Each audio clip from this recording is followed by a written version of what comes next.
The iron gates of Highgate Cemetery groaned open with a sound like a dying breath. Moss-covered stone angels loomed over cracked pathways, their hollow eyes casting judgment on those who dared enter. The air was thick with moisture, soaked in centuries of sorrow. Somewhere, just beyond the veil of trees, a raven cawed, a sound that echoed like a warning. Highgate was never just a cemetery. It was a resting place for poets, philosophers, criminals, and the damned.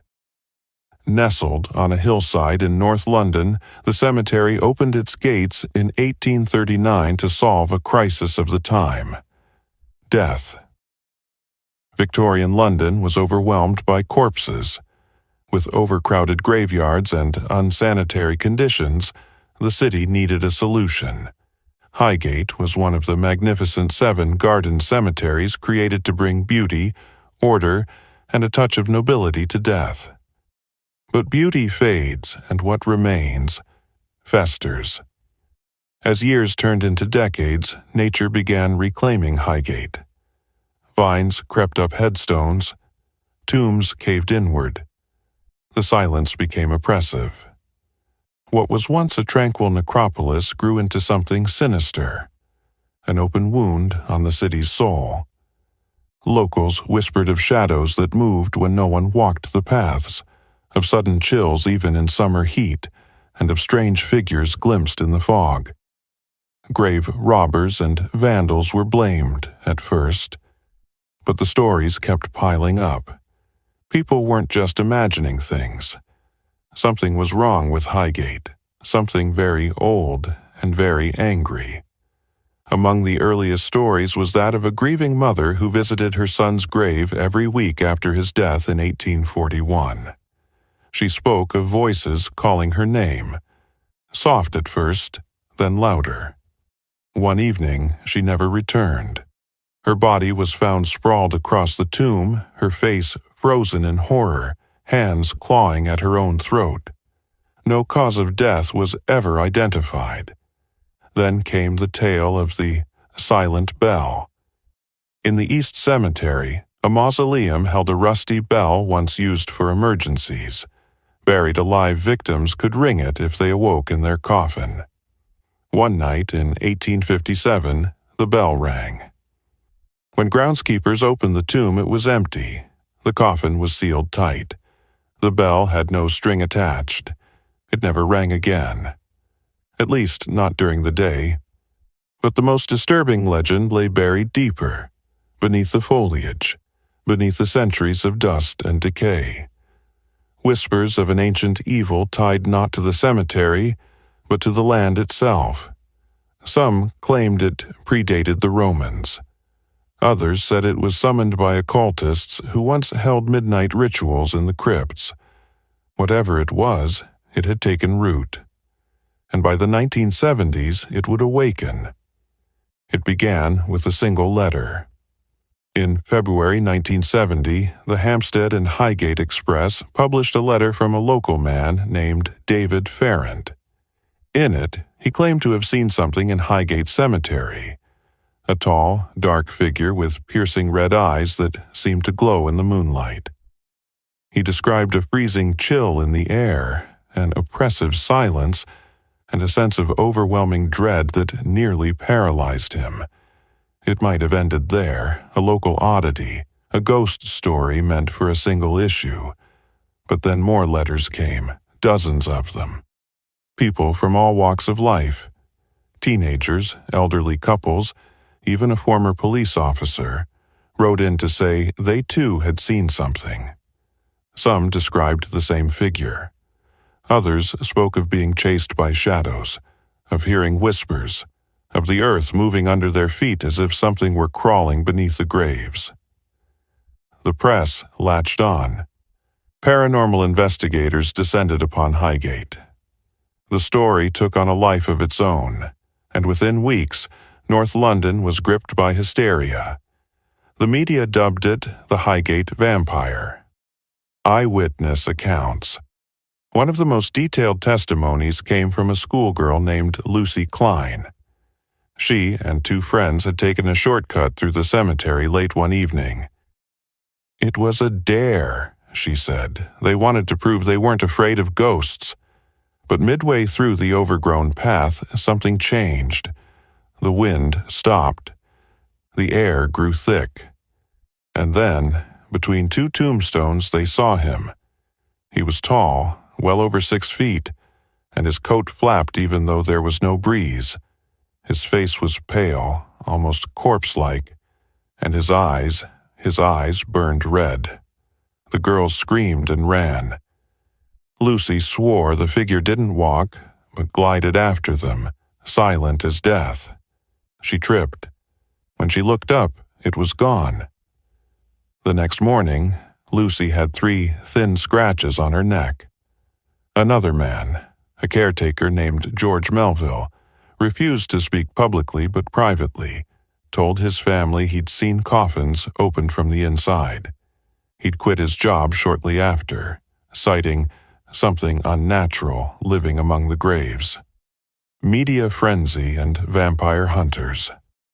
The story exploded across London. Paranormal groups swarmed Highgate, conducting seances, staking out crypts, and recording EVP sessions. The most famous of these was Sean Manchester, a self-proclaimed bishop and vampire hunter. He declared the creature a king vampire of the undead and vowed to destroy it. On Friday, March 13, 1970, after weeks of build-up, Manchester and a group of hunters jumped the cemetery gate under cover of night. Armed with crucifixes, garlic, and wooden stakes, they wandered the overgrown grounds, calling for the creature to show itself. Hundreds of onlookers, reporters, and thrill-seekers followed them. It became a spectacle, a real-life vampire hunt in modern-day London. They didn't find the vampire that night, but something else was uncovered. The disturbed crypt. Manchester claimed his group discovered a tomb that had been recently disturbed. The coffin inside appeared broken open. According to his account, the corpse within had shifted position. Its hands moved, its expression changed. He reported performing a ritual, placing garlic, holy water, and incantations to seal the tomb. But this wasn't the end. Over the following weeks, animal carcasses began appearing near the cemetery. Foxes, cats, even a deer, drained of blood, with wounds that resembled bite marks. Local police denied any connection, blaming dogs or vandals, but the public was convinced the vampire was feeding. The church steps in. As the panic spread, local clergy tried to calm the public. The Church of England dismissed the vampire rumors as dangerous superstition, but some priests were less skeptical. Father Alan Duncan, a retired Anglican priest, admitted to performing 3 emergency exorcisms near the cemetery gates. He claimed that people had come to him speaking in tongues, suffering from seizures after visiting Highgate. In his private notes, later leaked, he wrote, "A death on the grounds." In October 1971, the hysteria reached its peak when a local man was found dead within the cemetery walls. His name was Peter Wallace, a 24-year-old amateur occultist. His body was discovered in a shallow grave with ritual markings carved into the dirt around him. An inverted pentagram, a chalice, and bones arranged in a circular pattern. There were no signs of struggle. His eyes were wide open. His skin was ice cold. His heart, according to the autopsy, had simply stopped. No medical reason could be found. The press linked it immediately to the Highgate vampire. The police refused to comment on whether the scene was part of a satanic ritual or an elaborate prank gone wrong. But one officer, off the record, said something that would haunt a generation. The panic fades, but the fear remains. By the mid-1970s, media attention began to fade. The cemetery was officially closed to the public due to vandalism and overgrowth. The vampire legend was dismissed by skeptics, reduced to a bizarre chapter of British folklore, but those who had seen the red eyes never forgot. Locals still refused to walk past Highgate after dark. Paranormal investigators still record unexplained phenomena, and tourists who wander too far from the main path sometimes report the same thing: a freezing cold, a shadow in the corner of the eye, and the feeling of being watched. Even after the vampire panic faded into tabloid history, Highgate Cemetery never returned to peace. If anything, it grew louder. The vampire might have been the most famous tale, but it was far from the only one. For those brave enough to walk among its tombs at dusk, the stories are many. The ghosts of Highgate are not silent, and some don't want to be forgotten. The Woman in White. The first story passed from groundskeeper to groundskeeper, quietly, respectfully, almost like a warning. They called her the Woman in White, a thin, pale figure seen drifting between ivy-strangled graves in the western section of the cemetery. She is always seen from a distance, never up close. She never speaks, never turns her head. But witnesses report an overwhelming feeling of sorrow in her presence, so intense it often brings people to tears.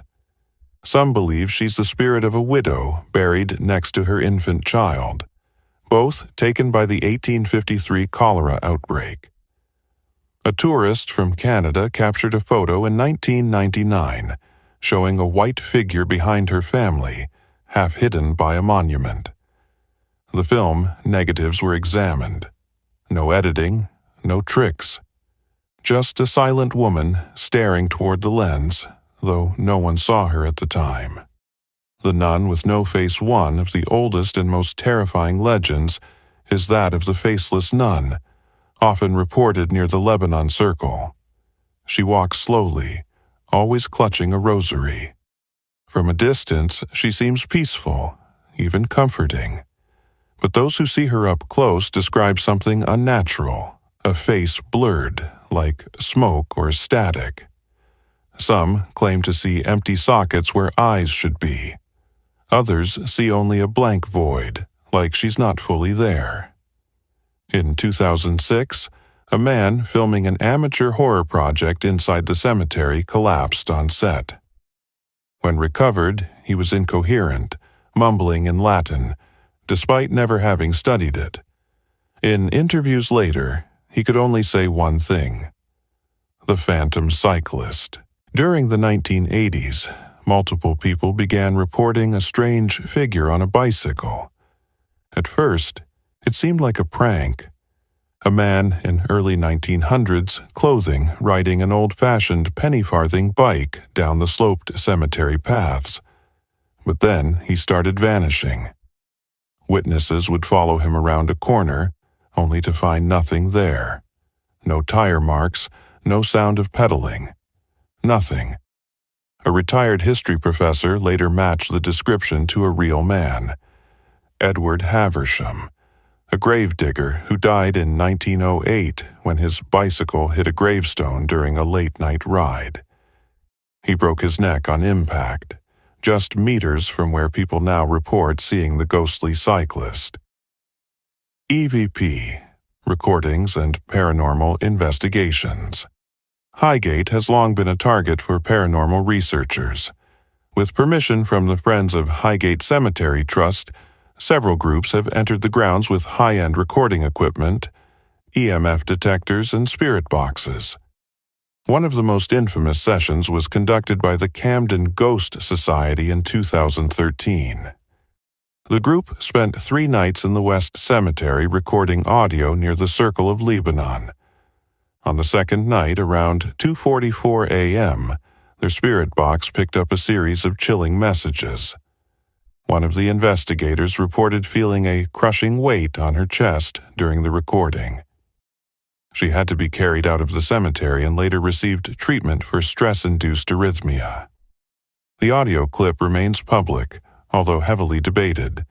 Skeptics cite interference or radio bleed. Believers say it's the clearest proof yet that something unnatural stalks Highgate. Visitors' chilling encounters. Highgate isn't just haunted during the dead of night. People have reported strange occurrences in broad daylight, particularly in the older, more overgrown sections of the cemetery. Cold spots even in the height of summer, especially around the tomb of Elizabeth Siddal, wife of poet Dante Gabriel Rossetti. A low, guttural growl heard near the catacombs, often mistaken for a dog, but there are none allowed inside. A black figure seen crouching on the outer wall, watching tourists with an unmoving stare. Tour guides who report being touched or having their shirts tugged, only to turn around and find no one there. In 2018, a couple visiting from New York were found wandering the grounds hours after closing. Security found them in a trance-like state near a collapsed tomb.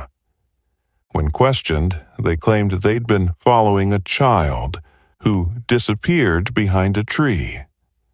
A presence that grows stronger. Some paranormal experts claim that Highgate is what's known as a thin place, a location where the boundary between the living and the dead is especially fragile. These places act like spiritual magnets, drawing in energy from trauma, memory, and even emotion. What's more disturbing is that several mediums have independently reported feeling an intelligence at Highgate. Not a ghost, not a memory, but a presence. They describe it as old, watching, and angry at being disturbed. One final tale, The Man in the Mist. In 2021, a man named Ben Carter uploaded a 5-minute video to his YouTube channel. It was shaky, handheld footage of his late-night walk through Highgate, recorded illegally after hours. At the 3-minute mark, he turns a corner and stops dead. There, in the mist, stands a man, tall, dressed in black, not moving. Ben calls out. The man doesn't answer. The camera zooms in, and the figure is suddenly much closer than it should be. Ben swears, panics, and the video cuts out. He never uploaded again. Police say he returned home the next morning, shaking, barefoot, and unable to explain how he got out of the cemetery. The original video has since been deleted, but fragments still float online, always ending at the same frame, the tall figure, stepping forward.